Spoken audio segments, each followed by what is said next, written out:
purna litang lo pulo ting ni det ma upo ni pan rusa thak sang het con zal pen bir dang lo bir the mo ni rang bong re cho Jesus Christ hallelujah hallelujah hallelujah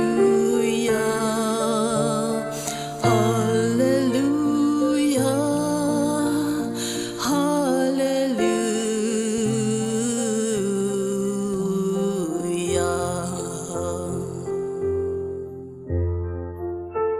Putong di si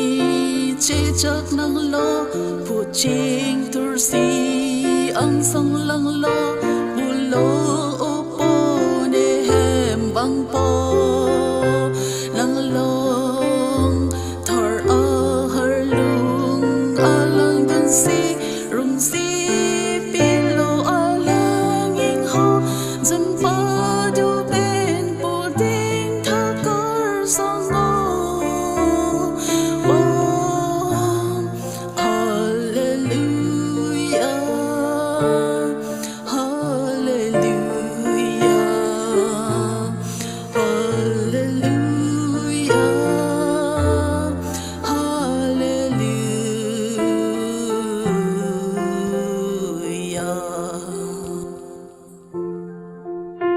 Say pa hi chir pen to na bang ing hong chir pen ki tong si phan pulo a hong Jesus Christ pe zok bang phe re pen me thang a chir lang lo hem pu Jesus Christ a phan dom group si chi ru lo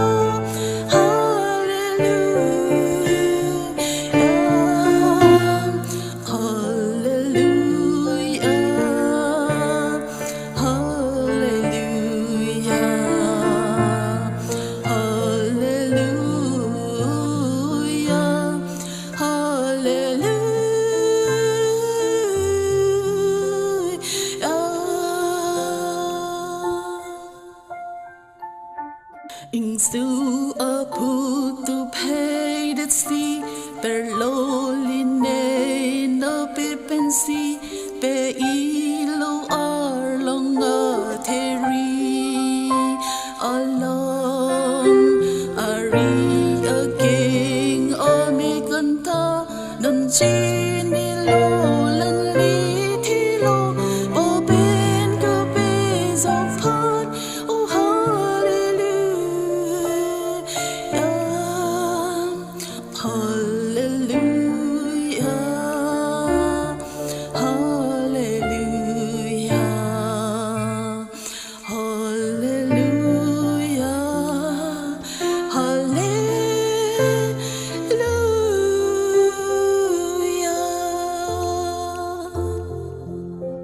Ni thom mơ pi bên lo trung vang ở long ti rek si hir me